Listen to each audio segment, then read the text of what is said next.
In the opening of episode 1, we see a boy named Adnan, whom his father is trying to put to sleep. The next morning, Adnan gets ready for school. However, his sister Maya is running late, so she tells him to go alone, saying she'll catch up later. Listening to her, Adnan leaves the house. On his way, he encounters a man wearing a hoodie, but his face isn't shown. This man suddenly stabs Adnan to death with a knife. A woman named Ganila, passing by, witnesses the man killing Adnan. The man then attacks Ganila with the same knife, injuring her. Another woman, Karen, also passing by, sees the incident. At that moment, Maya, who is also passing by, notices a toy belonging to her brother near the body. After seeing it, she goes to school and realizes Adnan isn't there. Meanwhile, an officer named John is assigned to investigate Adnan's case. When he arrives at the murder scene and sees the boy's body, he feels deeply saddened. There they also find the knife used in the attack. Since Ganila's house is nearby, the police visit her husband. Later we see Jack, who is talking to his wife. From their conversation, we learn that Jack's wife is pregnant, and she's deeply disturbed upon hearing about the child's death.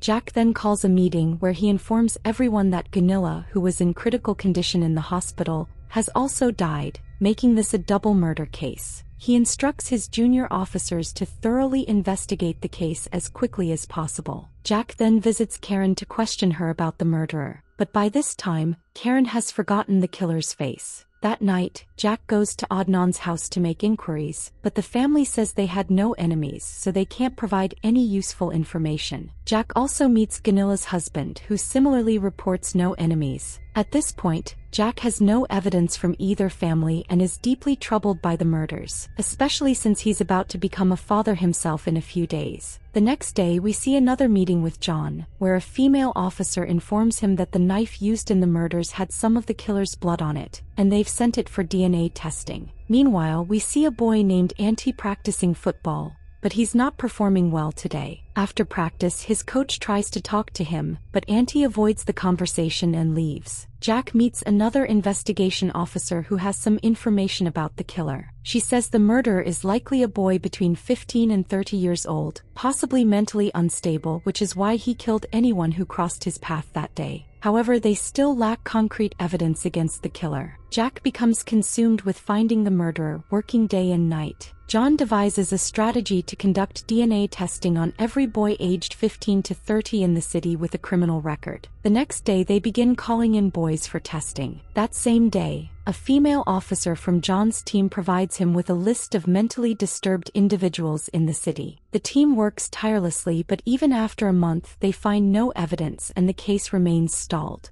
A few days later, John visits Adnan's house again to ask more questions. As soon as he mentions Adnan, his mother starts crying. Seeing this, John doesn't press further but hands over some of Adnan's belongings, including his toy, before leaving. One night, John gets an idea to use hypnosis to access Karen's subconscious memories. The next day he visits Karen and asks if she's willing to undergo hypnosis. Without hesitation, Karen agrees. The following day, John takes her to a professional for hypnosis. During the session, Karen describes the murder scene from her subconscious, becoming extremely anxious as she relives it. The woman assisting her calms her down. What she reveals about the killer's face will be shown in later episodes. And with that, episode 1 ends. In the opening of episode 2 we see Karen again. Due to the hypnosis, she recalls the killer's face, and the police create a sketch of the suspect with her help. However, the sketch is still too generic, matching many people. Despite this, John orders it to be published in the newspaper to show the public that they're actively investigating. Later, John and his team hold a press conference. Since they've been working on the case for a long time without results, John struggles to answer reporters' questions and cuts the conference short. Meanwhile, Antti hasn't been showing up for football practice, so his coach asks his friend about him. The friend says Antti has been acting strangely lately, even yelling at a pizza delivery person in a racist manner. The coach then visits Antti's house and asks why he didn't attend the DNA testing with the rest of the team. Antti gets angry, yells at the coach and kicks him out. One day, a poster arrives at Adnan's house which his mother Elena picks up. It reads, "Leave Sweden, only Swedes will stay here," indicating that the killer is likely a racist. The next day, John visits their house and sees the family preparing to leave. Adnan's father is angry with John as the killer still hasn't been caught. John promises he won't give up and will find the murderer.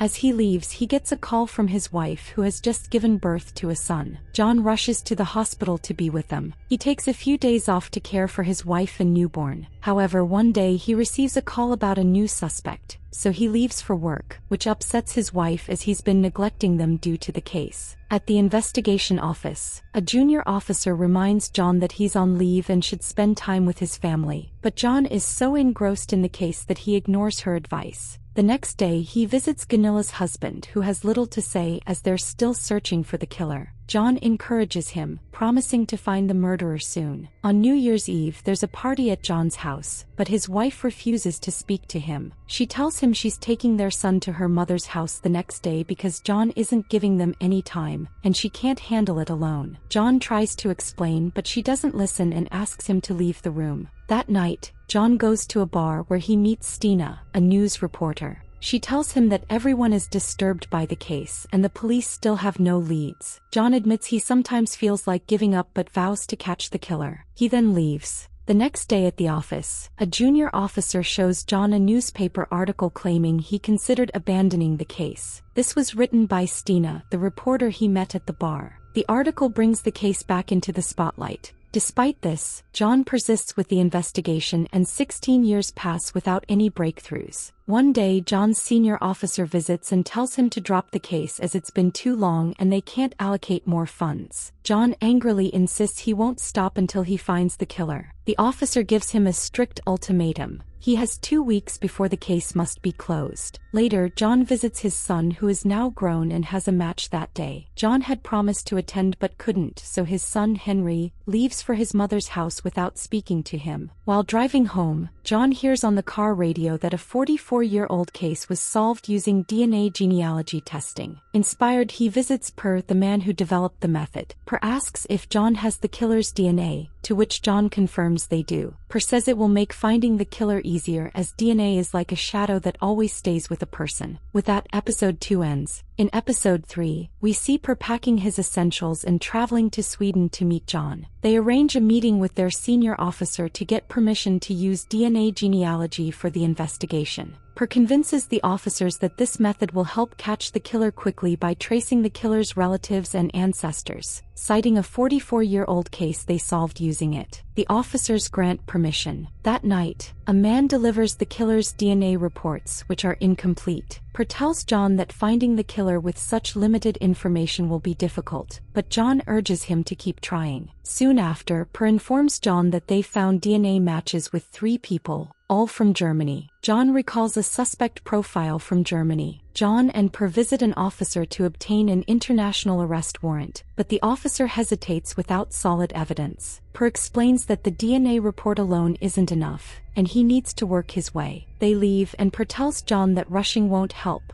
He needs to work methodically. Frustrated, John pushes him, causing Per to angrily refuse to continue and leave. John, now even more frustrated, meets a junior officer who tells him they found blood-stained leaves at the murder scene but weren't sure if it was the killer's or Adnan's. During testing, they confirmed the blood on the leaves was Adnan's, but the killer's cap had several blood samples. Excited, John knows they now have a solid DNA report. John visits Per's house again, but Per ignores him and goes inside. John waits outside until Per finally comes out. John shares the new DNA reports, which are much better, and Per agrees to return if John lets him work his way. At the office, Per receives the improved DNA reports and tells John and the team they're close to identifying the killer. The next day, John's senior officer warns him that investigating private citizens' information is restricted, and a notification to stop will arrive by the week's end. John agrees to continue until the notification arrives. That day, Per finds 3 sources matching the killer's DNA, all located close to each other. Meanwhile, the reporter learns John is using a DNA genealogist and visits his office to ask about it. John avoids confirming details as the case could be shut down if the news leaks. He then urges Per to continue the investigation as time is running out. John visits the reporter's house, where she presses him about the genealogist. He admits they're close to catching the killer and asks her not to publish anything yet, promising an exclusive interview with the genealogist once the killer is caught. Stina agrees. One day, a junior officer tells John to talk to his son Henry, who is growing up.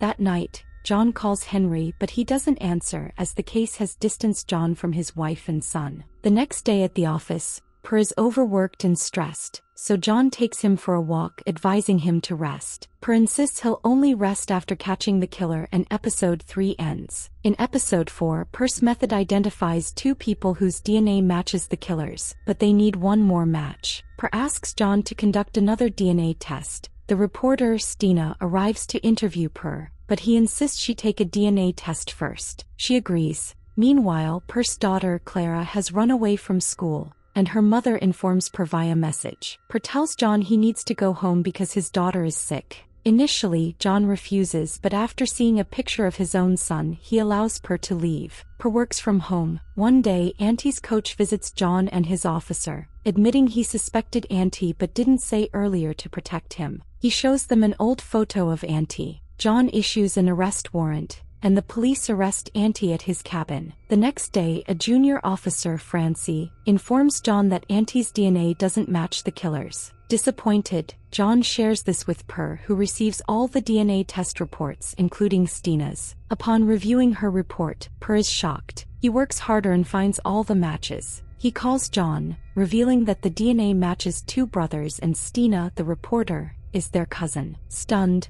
John realizes the case he's been working on for 16 years is finally nearing resolution. The next day, John and Per meet their senior officer to obtain an arrest warrant, explaining that the DNA matches and the suspect has a criminal history. The officer issues the warrant. That night, Stina visits the office, having heard they've found the killer, and asks for his name. John doesn't reveal it but says her DNA was crucial. Later, Per outside expresses fear of making a mistake as the matches could involve illegitimate relations. John calms him and tells him to rest. The next morning, John and his team arrest David at his home at 6 a.m. At the station, they test his DNA, anxiously awaiting the results, as this moment is critical after 16 years. An officer soon confirms that David's DNA fully matches the killer's. Overjoyed, John calls Per to share the news, and Per is thrilled. John and Francie interrogate David, who admits to the murders, revealing he's mentally unstable and killed because his mind told him to.